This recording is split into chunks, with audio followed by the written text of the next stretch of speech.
आप क्या चाह रहे हो इन चीजों से। 26 जनवरी पे जश्न मनाया जाता था, तिरंगा तिरंगा नजर आता था, लेकिन इस मरतबा बहुत कम तिरंगा देखने को नजर आ रहा है। लग रहा है शायद इन्होंने 26 जनवरी 22 तारीख को समझ बैठे, इन्होंने उसी दिन अपना जश्न मना लिया। इसमें हमारी कुछ खामियां रही है, उन्हें आगे आना होगा, उन्हें रोड पर उतरना होगा। उन जगह के ऊपर भी भगवा झंडा लगा हुआ है तो देश बदल रहा है, बहुत गलत दिशा में जा रहा है। अगर हम वहाँ पे एक धर्म का झंडा लगा के बैठ जाएंगे तो समझो फिर मामले खत्म हो गया, वहां सिर्फ एक ही धर्म वाले लोग हैं। लगातार हम देख रहे हैं कि कुछ विधायक लोग हैं। एक तो बाबा है जिसको पहली बार विधायक बनाया है, वो कभी चिकन मटन को लेकर पहले से ही उसने सड़कों पे उतरकर मुसलमानों के खिलाफ मोर्चा खोला और उन्होंने कहा कि यहाँ चिकन मटन की दुकानें नहीं चलेगी। लेकिन एक बार फिर चर्चाओं में है हिजाब पर अभद्र टिप्पणी करने को लेकर, क्या कहेंगे? देखिए, चंद लोग हैं जो देश का माहौल खराब करना चाहते हैं। इसी तरह एक ये बाबा है जो विधायक बना है, मुझे अफसोस इस बात का है कि लोगों ने इसको वोट किस बात पे दी है। क्या सिर्फ उसको इसीलिए वोट दिया ताकि उसके अंदर नफरत भरी हुई है और उन लोगों के खिलाफ जहर उगलता रहता है। तो शुरू में ही चिकन मटन के ऊपर बोला, फिर उसने माफी मांगनी पड़ी जनता के सामने, और फिर हिजाब के ऊपर उसने बोला है, फिर इस पे भी वो माफी मांगेगा। ये लोग मुल्क के अंदर जो भाईचारा है, जो हमने सलामती है, उसके दुश्मन है, भाईचारा खत्म करना चाहते हैं, मुल्क तोड़ना चाहते हैं। इनका मकसद ये है।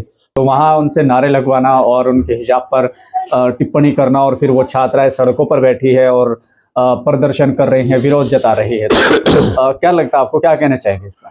ये कुछ नहीं है, चुनाव आ रहा है, चुनाव बनाने की ये प्लानिंग है और माहौल खराब करने की साजिशें रची जा रही है। जगह जगह किस तरीके से माहौल खराब किया जाए और वोट बटोरा जाए, तो सिर्फ यही है। और ये ढोंगी लोग हैं इस तरह के, जिनको जनता ने वोट देकर विधानसभा के अंदर भेजा है। मुझे पहली बात तो अफसोस होता है इस तरह के लोग आगे बढ़ा रहे हैं। जो सही लोग हैं उन्हें लोग वोट देने के लिए तैयार नहीं है, उनके पीछे चलने के लिए तैयार नहीं है। जिनके हाथ के अंदर हमारे मुल्क का भविष्य है, मुल्क का मुस्तकबिल है, ऐसे लोगों को आगे बढ़ा जाए, बल्कि बढ़ाए उनको जा रहा है जिनके जहनों के अंदर गंदगी भरी हुई है, जिनके जहनों के अंदर जहर भरा हुआ है और नफरती उनकी जबानें हैं। वही काम वो कर रहे हैं, उन्होंने पहले किया था, आपने देखा। फिर वापस उन्हें जनता के सामने माफी मांगनी पड़ी, किस तरीके से रो रहे थे। अब फिर दोबारा से वो माफी मांगेंगे, जिस तरह उन्होंने हिजाब के ऊपर टिप्पणी की है। जबकि देखो, संविधान ने सबको राइट दिया है, वो अपने मजहब के ऊपर अपने तरीके से चल सकता है कि किसी को किसी तरह की कोई तकलीफ नहीं होनी चाहिए। जब हमें किसी से कोई तकलीफ नहीं होती, कौन क्या खा रहा है, क्या पहन रहा है, लिहाजा इन लोगों को किसी को तकलीफ नहीं होनी चाहिए। ये बहुत गलत हो रहा है जो इस तरह की चीजें हमारे मुल्क के अंदर आए दिन सुनने को मिल रही। अक्सर पता चलता है कभी किसी जगह JSR के नारे लगाए जा रहे हैं। अरे भाई, आप क्या चाह रहे हो इन चीजों से। मैं तो तकरीबन 60-70 सालों के बाद ये चीज देखने को मिली है। हालांकि मेरी इतनी उम्र तो नहीं है, लेकिन फिर भी हमने लोगों को सुना भी है, पढ़ा भी है। अब जो इन चंद सालों के अंदर देखने को मिल रहा है, 26 जनवरी पे जश्न मनाया जाता था, तिरंगा तिरंगा नजर आता था, लेकिन इस मरतबा बहुत कम तिरंगा देखने को नजर आ रहा है। मुझे लगता है तकरीबन शायद 10% भी तिरंगा नजर नहीं आ रहा होगा। लेकिन मैं आपकी एक बात करना चाहूंगा कि जैसे 26 जनवरी की आप बात कर रहे हैं, शायद उन्होंने 22 जनवरी को दिवाली जो मनाई है वही उनका वो, मुझे लग रहा है शायद इन्होंने 26 जनवरी 22 तारीख को समझ बैठे, इन्होंने उसी दिन अपना जश्न मना लिया। बाकी तिरंगा जो था उसके भूल चुके हैं कि तिरंगे के लिए हमने किस तरीके से कुर्बानी दी है।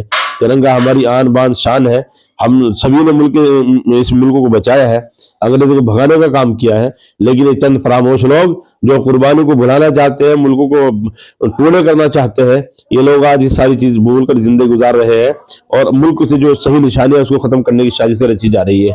आप कह रहे हैं कि उनका इतिहास तोड़ मरोड़ कर पेश किया गया है। बिल्कुल। लेकिन अगर इस बात को देखा जाए तो जिन लोगों का इतिहास इन्होंने तोड़ मरोड़ कर पेश किया है, तो आप लोगों ने उसको क्यों अच्छे से लोगों के सामने एक्सप्लेन नहीं किया है? क्यों लोगों को आपने इतिहास नहीं पढ़ा है? हाँ, इसमें हमारी कुछ खामियां रही है।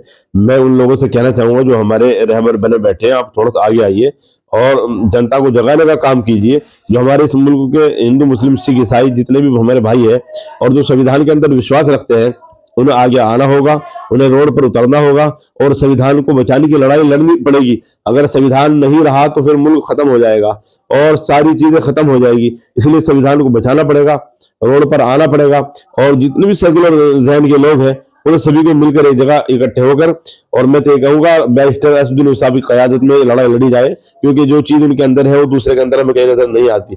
अगर आज संविधान को बचाने की लड़ाई लड़ रहा है तो सिर्फ और सिर्फ असदुद्दीन ओवैसी साहब है।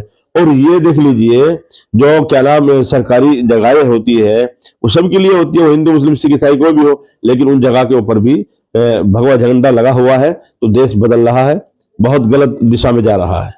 आप अभी बात कर रहे हैं किसी सरकारी संस्थान की जहां पर भगवा झंडे लगे हुए हैं, तो कहाँ से आपको लगता है? मैंने कई जगह देखा है, मैं कल ही सफर करके आया हूँ। मैंने कई जगह देखा है, कितनी जगह चौकियों के ऊपर भगवा झंडा लगा हुआ है, जबकि वहां पे तिरंगा होना चाहिए था। क्योंकि देखो, चौकी हो, स्कूल कॉलेज हो, किसी भी तरह का कोई सामाजिक चीज हो, ये सारी चीज सबके लिए होती है, ये किसी एक धर्म के लिए नहीं होती है। अगर हम वहां पे एक धर्म का झंडा लगा के बैठ जाएंगे तो समझो फिर मामले खत्म हो गया, वहां सिर्फ एक ही धर्म वाले लोग हैं। मैं आपको बताऊं, मैं दिल्ली था, एक ऑटो चला रहा था, उसने भगवा झंडा लगा रखा था। मैंने उससे पूछा, मेरे भाई ये भगवा झंडा किसने लगा रखा है? क्या इसके अंदर आप सिर्फ उन्हीं को बिठाएंगे जो भगवा को मानने वाले हैं? क्या आप उनको नहीं बिठाएंगे जो भगवा नहीं लगाते हैं? वो कहने लगा जी कि मेरी ऑटो पर किसी ने जबरदस्ती लगा दिया। मैंने बोला, लगाइए, कोई बात नहीं, आप अपने घर के अंदर लगाइए, लेकिन आप ये कारोबार कर रहे हैं, आप मजदूर आदमी है। अगर हमारी मानसिकता इस तरह की होगी तो लोग, कौन तुम्हारे ऑटो में बैठेगा, कौन तुम्हारे साथ चलेगा? तो ये लोगों के अंदर जहर घोला जा रहा है और मुल्क की दिशा बहुत खराब तरफ जा रही है।